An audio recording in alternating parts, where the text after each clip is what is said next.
एक बार फिर आपका हार्दिक स्वागत एवं अभिनंदन सावरिया एजुकेशन में। आप सभी का मोस्ट वेलकम। जैसा कि हम लोग बात कर रहे थे गणित कक्षा की, जिसमें आप लोग कल पढ़ चुके थे बहुतर किसका गुणज है, इसके गुणनखंड ज्ञात कीजिए, और ये आपका होमवर्क दिया गया था। तो सबसे पहले पेन कॉपी लेके तैयार हो जाइए, 10 बज चुकी हैं, इसी के साथ गणित की क्लास शुरू हो गई है आपकी। अगर आप पेन कॉपी लेने में अभी ढिलाई करेंगे तो समय निकलता जाएगा, छूट जाएगा। मैं हमेशा कहता रहता हूँ कि आप लोग मेरे साथ उतारते रहिए और साथ ही लिखते रहिए, और समझना तो है ही। जैसे मैं पढ़ाऊँ आपको लिखते रहना है, समझते रहना और उतारते रहना है। तो हम बात कर रहे थे कल की। कल जो आपके पास मैंने आपको कल पढ़ाया था, उसका जो होमवर्क दिया था मैंने,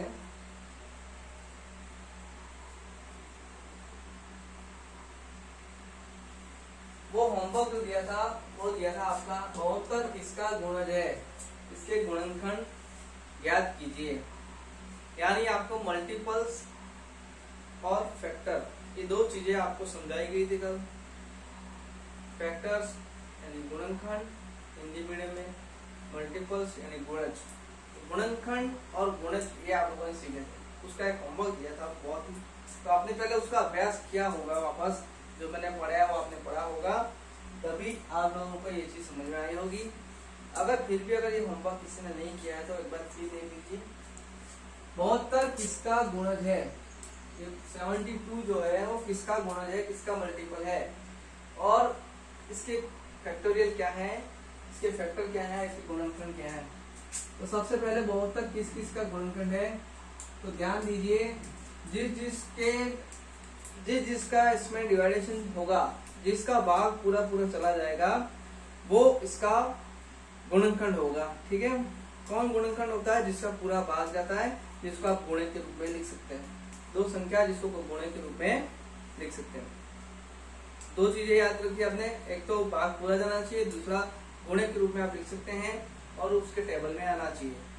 अब गुणज की बात करते हैं तो गुणज क्या होता है कि उसके पहाड़े में आता है, और जिस संख्या का या जिसका भाग जाता है वो उसका गुणज होता है। तो दोनों चीज आप सीख सकते हो। जो गुणज होगा वो उसके गुणनखंड से भी रिलेटेड है। तो सबसे पहले देखो, एक का भाग तो जाने ही वाला है, ऐसी कोई संख्या है नहीं जिसमें एक का भाग नहीं जाए, सभी संख्याओं में एक का भाग जाता है। दूसरी संख्या जो थी दो का भी इसमें पूरा पूरा भाग जाता है, 36 भाग। तीसरी संख्या है आपकी वो है 3 का भी इसमें पूरा पूरा भाग जाता है। 24 एकम 24, 24 दूनी 48, 24 का बहुत होता है, तो 3 × 24 आप इसको लिख सकते हो। 3 का भी भाग जाता है। इसके बाद अगर बात करें तो 4 का भी भाग जाता है, 18 भाग। 5 का भाग इसमें नहीं जाता है। अब बात करें 6 का भी भाग जाता है, 12 भाग। 6 का भाग जाने के बाद 7 का भाग नहीं जाएगा, 7 का भाग नहीं जाएगा तो 8 का जाएगा, 8 9 में 72। 8 का 9 बार जाएगा तो 9 का भी 8 बार जाएगा, तो 9 का भी पूरा पूरा भाग जाएगा। तो ये 9 भी इसका गुणनखंड है, ये सारे इसका गुणनखंड है ना, जो भी जिसका भाग जाएगा वो इसका गुणनखंड है ना। 10 का भाग तो जाएगा नहीं क्योंकि 0 नहीं है। 11 का भी नहीं जाएगा, 12 का जाएगा आपके, मैं यहाँ लिखता हूँ 12 का भाग जाएगा। किसका भाग जाएगा, 12 का। 13 का भाग नहीं जाने वाला है, 14 का भाग भी नहीं जाने वाला है, क्योंकि 14 एकम 14, 14 दूनी 28, 14 तिया 42, और 14 56, 14 पंजे 70। 5 बार बोलोगे तो 70 आएगा, ज्यादा बोलोगे तो और 84 हो जाएगा, तो नहीं जाएगा। 15 का तो जाएगा नहीं। 16 कम 16, 16 32, 16 48, 16 64, 16 96 नहीं जा रहा है, 16 पंजे 80, तो आपके नहीं जा रहा। 17 का भी नहीं जाएगा, 18 का जाएगा, 18 का भाग जाने वाला है, 19 का नहीं जाएगा, 20 का नहीं जाएगा, 21 का भी नहीं जाएगा, 22 का नहीं जाएगा। 19, 20, 21 और 22 इसके भाग नहीं जा रहे हैं। 23 का नहीं जाएगा, 24 का जाएगा, तो 24 का 3 बार, 24 दूनी 48, 24 से 72 3 बार जाएगा। 25 का नहीं जाएगा, 26 का भी नहीं जाएगा, 27 का नहीं जाएगा, 28 का नहीं जाएगा, 29 का नहीं जाएगा। देखो ज्यादा सोचने की बात नहीं है, एक का 72 बार जा रहा है, 1 इंटू 72 लिख सकते हो, 2 इंटू 36 लिख सकते हो, 3 इंटू 24 लिख सकते हो, 4 इंटू 18। इसके बाद सीधा जाएगा 36 का, और इसके बाद लास्ट में जाएगा 72 का। किसका जाएगा? 72। तो आप देख चुके हैं 1 2 3 4 6 8 9 12 18 24 और 36 और 72, ये जो संख्या थी आपका, जिसका भाग इसमें पूरा पूरा जाता है, तो ये इसके गुणनखंड हो गए। जिसका भाग इस संख्या में जाता है वो इसके गुणनखंड। तो ये आपका आंसर हो गया, वो हो गया गुणनखंड। ये क्या हो गया आपके? ये हो गए 72 के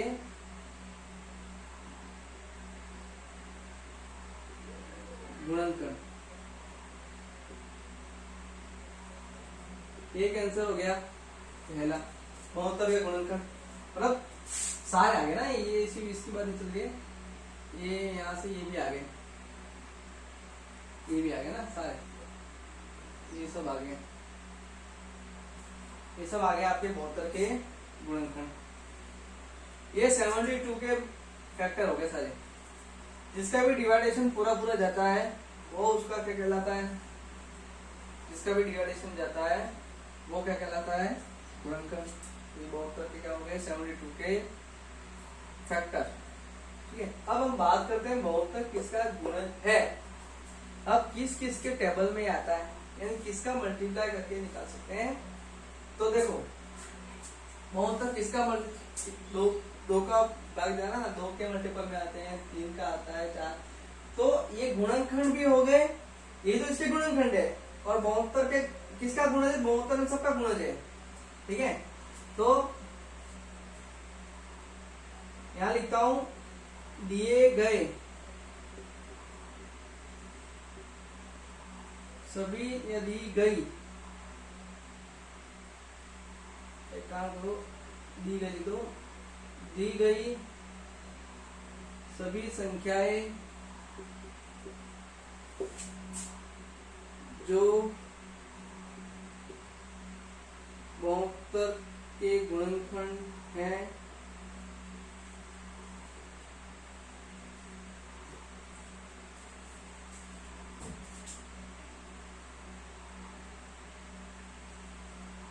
उन सभी का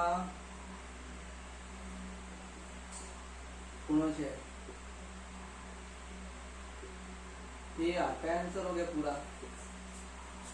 तो 72 के गुणनखंड निकाल लिया आपने, किस किस का भाग जाता है। गुणनखंड निकालने के बाद यही इसके गुणनखंड ये हो गए, और इन सबका गुणज क्या हो गया? 72। इसका उत्तर ये रहा, और इस 72 के गुणनखंड ये रहे। ये जो है 72 किसका गुणज, बात एक ही है, गुणज और गुणनखंड। तो आप इसको उतार लीजिए। अभी भी कह रहा हूँ, अगर आवाज नहीं आ रही तो आप कमेंट कर दीजिए, आवाज नहीं आ रही है, वीडियो क्लियर नहीं है। आज ऐसी कोई समस्या नहीं आनी चाहिए आपसे, आवाज बराबर आ रही है ऐसे आशा करता हूँ। इसको आप मेरे साथ उतार रहे होंगे, साथ में लिख रहे होंगे, तो मैं भी आराम से ही लिख रहा हूँ ताकि आप लोग उतार सको धीरे धीरे।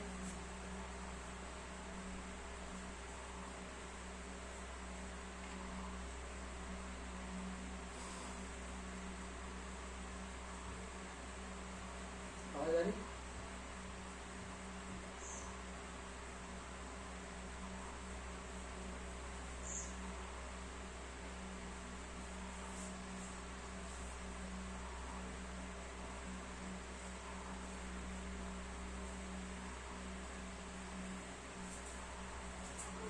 तो ये जो हमने पढ़ा था वो कल का होमवर्क था आपके पास। आप थोड़ा स्पीड जरूर रखे, है ना। मैं इंग्लिश हिंदी दोनों में पढ़ा रहा हूँ आपको। आपको मेरे साथ उतारते ही रहना है, जरा भी वेट नहीं करना है।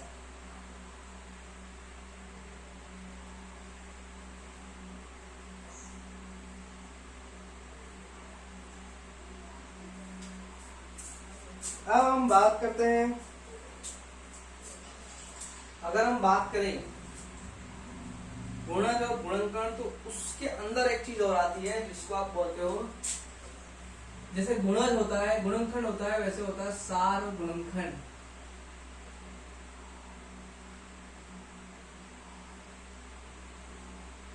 और दूसरी चीज होती है आपके पास सार्वगुणज।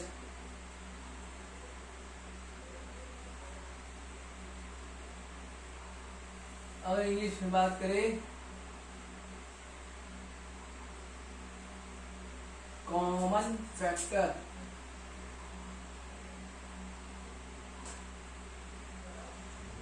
कॉमन फैक्टर्स और कॉमन मल्टीपल्स।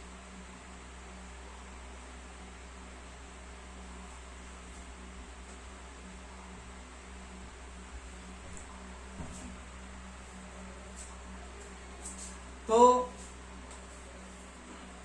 बोले क्या?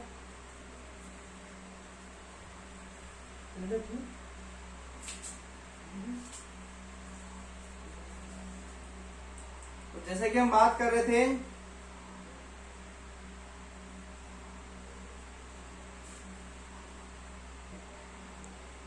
तो हम बात कर रहे थे हम गुणज और फैक्टर, यानी गुणनखंड और गुणज। देखो बार बार ये शब्द बोलूंगा मैं, क्योंकि हम पढ़ेंगे यही, आपका दिमाग ऊब भी सकता है ये बार बार एक ही शब्द, क्योंकि चीज ही ऐसी है। गुणनखंड और गुणज दो पढ़ रहे हैं, अब इसके अंदर पढ़ेंगे सार्वगुणनखंड और सार्वगुणज। हमने फैक्टर पढ़े, अब हम पढ़ेंगे कॉमन फैक्टर। ये कॉमन फैक्टर क्या होता है? हमने मल्टीपल्स पढ़ा, अब हम पढ़ेंगे कॉमन मल्टीपल्स कि उसके भी अंदर कॉमन मल्टीपल्स क्या होता है। तो सार्वगुणनखंड की बात करता हूं, आप मेरे साथ लिख दीजिए, लिखते रहिए साथ साथ में। सार्वगुणनखंड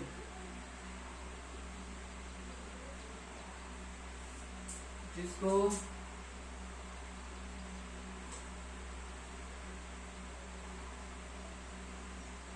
कॉमन फैक्टर बोलते हैं।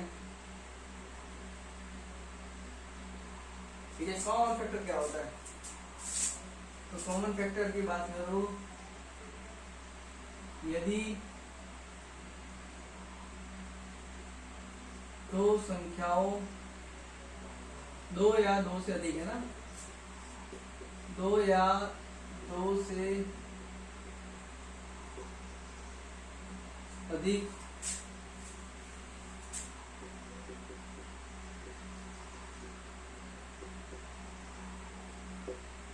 संख्याओं के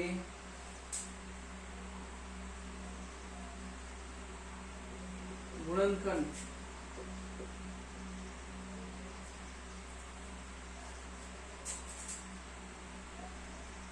उभयनिष्ठ हो। उभयनिष्ठ यानी कॉमन बोलते हैं जिसको, उभयनिष्ठ हो तो उन्हें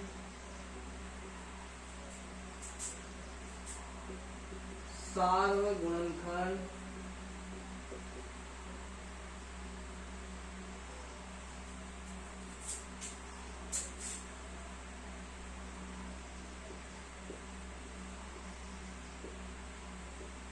कहते हैं। क्या कहते हैं? देखो गुणनखंड दिमाग में बैठ गया कि जिस संख्या का भाग जाता है वो उसका गुणनखंड होता है। अब हम बात करते हैं कॉमन फैक्टर की, सार्वगुणनखंड की। यदि दो या दो से अधिक संख्या आपको दे रखी है, कितनी संख्या? दो या दो से अधिक संख्या आपको दे रखी है, और उन संख्याओं के गुणनखंड की बात करें तो उन संख्याओं के गुणनखंड उभयनिष्ठ हो। यहाँ एक शब्द आ रहा है उभयनिष्ठ। उभयनिष्ठ हो तो उन्हें सार्वगुणनखंड कहते हैं।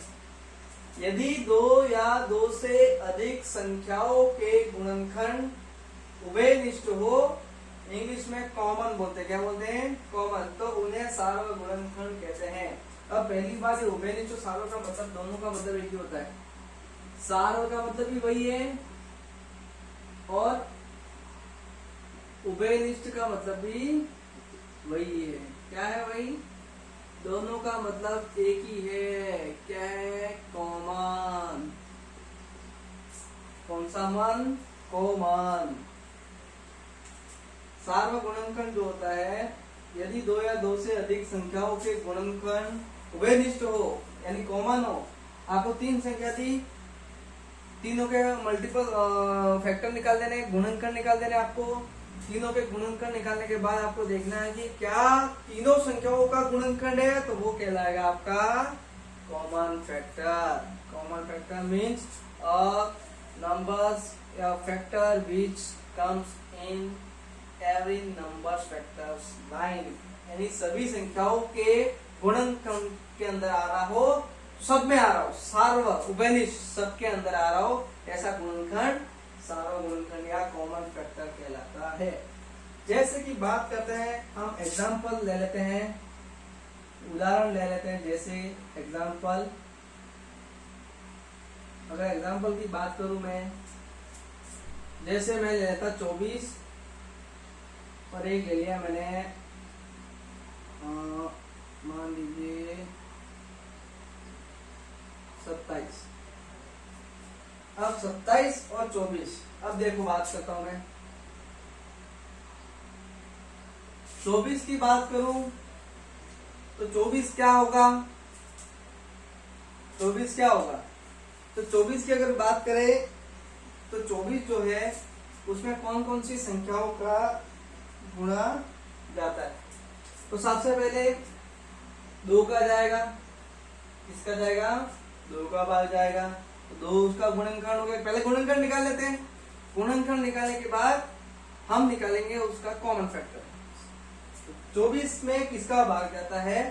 तो 24 में 2 का भाग जाता है, 2 का भाग जाता है। इसके बाद किसका जाता है? 3 का भाग जाता है, 3 का भाग जाता है। इसके बाद किसका भाग जाता है? 4 का भाग जाता है, 4 का भाग जाता है। इसके बाद 24 में 5 का भाग जाता है? नहीं जाता है। 6 का जाता है? जाता है, 6 का भाग जाता है। इसके बाद किसका जाता है? 7 का जाता है? नहीं। 8 का जाता है? नहीं। 9 का जाता है? नहीं जाता है ना। एक संख्या बीच में रह गई, देखो 2 3 4 6। बहुत सारे बच्चे में नहीं निकल के निकल गया, उनको पता ही नहीं चला, हाँ करके सो रहे, पता नहीं जागते रहो। मैं बीच में तो पूछ सकता हूँ आपसे। 2 का जाता है, 3 का जाता है, 4 का जाता है, 5 का नहीं जाता है, 6 का जाता है, 7 का नहीं जाता है, लेकिन 8 का जाता है। किसका जाता है? 8 का जाता है। देखो मेरे को पता है, मैं बीच में छोड़ भी दूंगा, गलत भी बोलूंगा आपको पकड़ने के लिए। तो आपको ध्यान रखना है, दिमाग है अलर्ट रखना है। आपसे पूछूंगा कि क्या हुआ, क्या कौन सा छूट गया, बताना पड़ेगा। कमेंट करके मैं पूछूंगा कि कमेंट करो, अभी पता चल जाएगा कि क्या मैंने अभी क्या छोड़ दिया था। अभी कमेंट करवाऊंगा तो पता नहीं चलेगा, मेरा कमेंट पढ़ सकता हूँ आपके। 2 का, 3 का, 4 का, 6 का, 8 का जाता है। 6 7 8 हो गया। 9 का जाता है क्या? नहीं जाता है। 10 का तो जाएगा ही नहीं। 11 का भी नहीं जाएगा। 12 का जाएगा। किसका जाएगा? 12 का। इसके बाद किसका जाता है? एक लास्ट संख्या है जिसका जाएगा 24 का। किसका जाता है? 24 का। और भी देख लो, 2 का, 3 4 5 का नहीं जाएगा, 6 7 का नहीं जाएगा, 8 9 का, 10 का, 11 का नहीं जाएगा, 12 का जाएगा, 13 14 15 16 17 18 19 20 21 22 23 24। ठीक है, इन संख्याओं का भाग जाते हैं। तो हमने जो कल पढ़ा था गुणनखंड निकाल लिए। अब इसके निकाल लो। क्या 27 में किसका भाग जाता है? 2 का जाता है क्या? नहीं जाता है। तो 3 का जाएगा, 9 बार जाता है, 9 से 27। अब 3 का जाता है, 27 में 3 का भाग जाता है।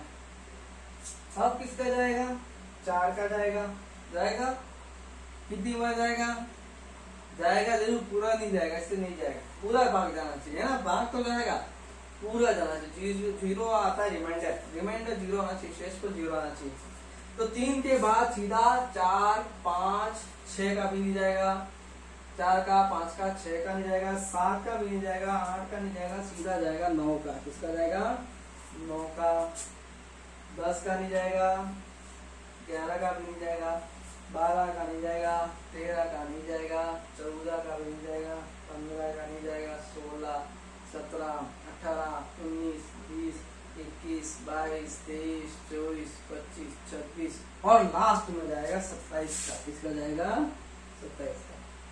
तो आपने गुणनखंड निकाल लिए, आपने 24 के गुणनखंड निकाल लिए। इतने इन संख्याओं का भाग इसमें जाता है, तो इसको आप ऐसे गुणे में, इन संख्याओं को गुणे में, गुणनखंड का मतलब फिर बता रहा, दो परिभाषा बताई थी।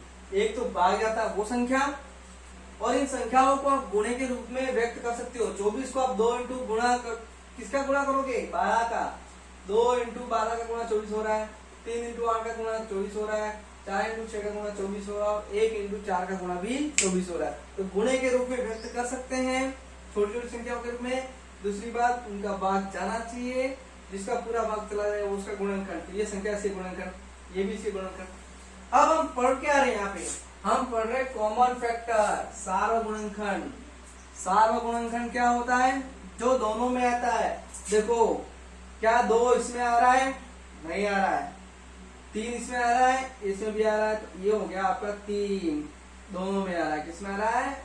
जैसे आप एलसीएम एचसीएफ करते हैं, तो एचसीएफ में हाईएस्ट कॉमन फैक्टर जो होता है वो कॉमन फैक्टर ही निकाल रहे हैं, हाईएस्ट कॉमन नहीं निकाल रहे, बस कॉमन निकाल रहे हैं। एचसीएफ एलसीएम प्राइम फैक्टर से बाद में पढ़ेंगे, पहले ये समझ में आना चाहिए।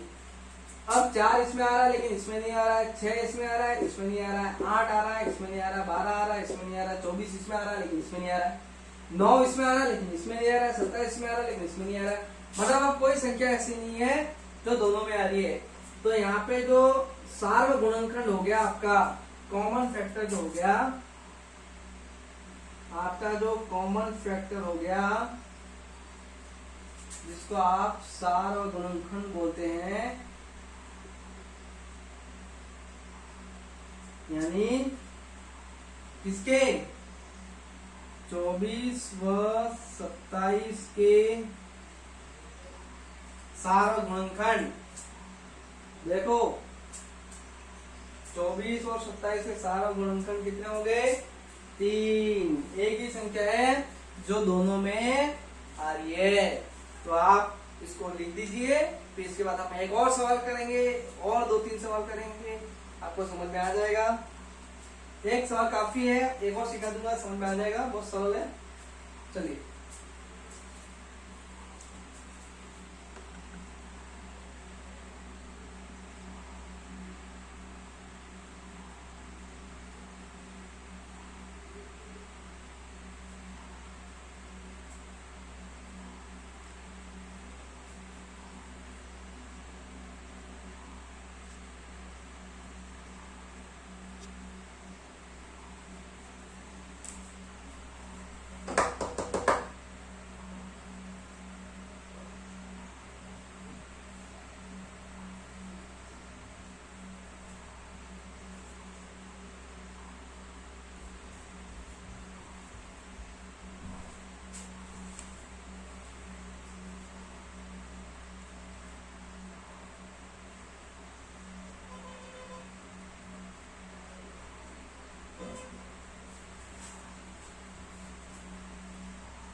तो आपने उतार लिया है।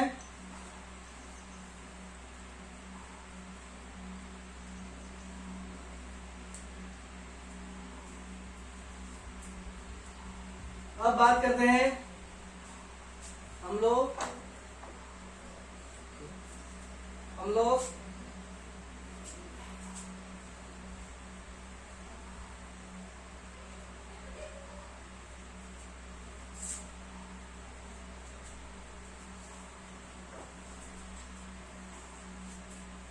दूसरे उदाहरण की।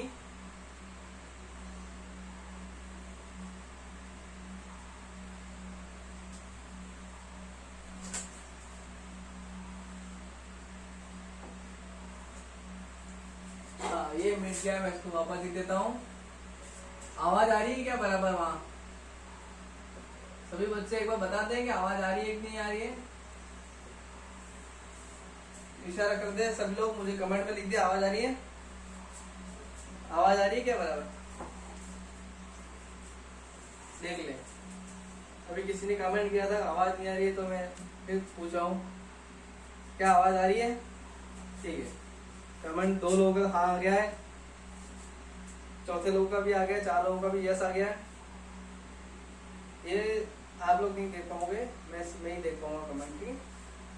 तो हम बात करते हैं एक छोटे से और सवाल की, जैसे कि अगर हम सार्वगुणनखंड की बात करें, सार्वगुणनखंड की बात करें, कॉमन फैक्टर हमको निकालना है, तो हम कॉमन फैक्टर निकालना चाहते हैं। तो एक और सवाल कर लेते हैं, जैसे कि मैं अगर कोई बड़ा सवाल लिख दूं, आप मान लीजिए किसका लिखूं मैं, छोटा से छोटा 48, किसका लिखूं 48, बहुत ज्यादा बड़ा हो जाएगा, नहीं हो जाएगा, छोटा लिखता हूँ मैंने। तब मान लो कि 36 लिख दिया है, 36 या 36 भी नहीं, मान लो कौन सी संख्या लिखूं मैं, 24 30, और एक लिख देता हूं मैं 30 के बाद लिख देता हूं मैं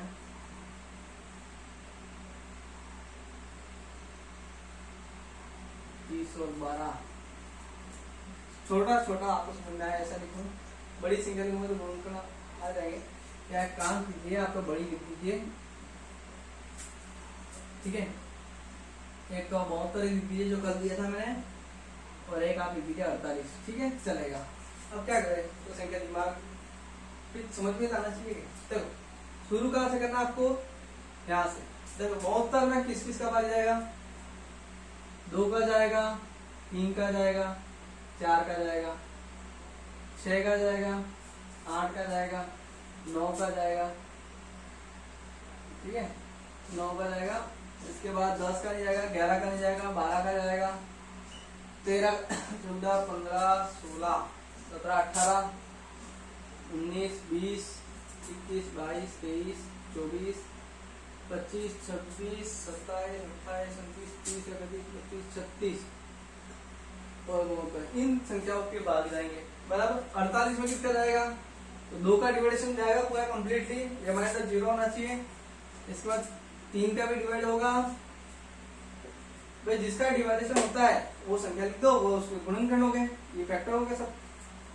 4 का भी जाएगा, 6 का जाएगा, 8 का जाएगा, 9 का नहीं जाएगा, 10 का नहीं जाएगा, 11 का नहीं जाएगा, 12 का जाएगा, 5 और 48, 9, 10, 11, 12, 13, 14, 15, 16 का जाएगा।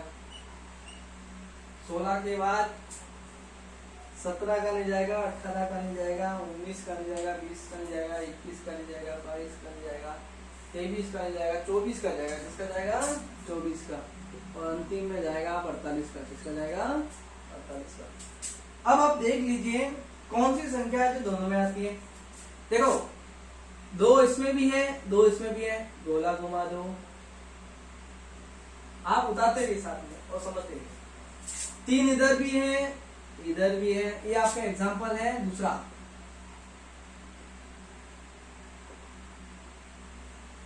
ठीक है, 4 भी है जो दोनों में आ रहा है, 6 भी दोनों में आ रहा है, 8 भी दोनों में आ रहा है। यहाँ 9 है परंतु यहाँ 9 नहीं है। 12 है तो इधर भी है, 18 इधर है तो इधर नहीं है, 24 है तो 24 इधर भी है, 36 है तो इधर नहीं है, 72 है तो इधर नहीं है, 48 है तो इधर नहीं है, 16 इधर है तो इधर नहीं। जो इधर है वो इधर नहीं है, जो उधर है वो इधर नहीं है, दोनों में जो आ रहा है वही करना है। तो 72, 72 और 48 के सार्वगुणनखंड यानी कॉमन फैक्टर, कॉमन जो फैक्टर है वो क्या क्या हो जाएंगे। कॉमन फैक्टर क्या होंगे, एक तो 2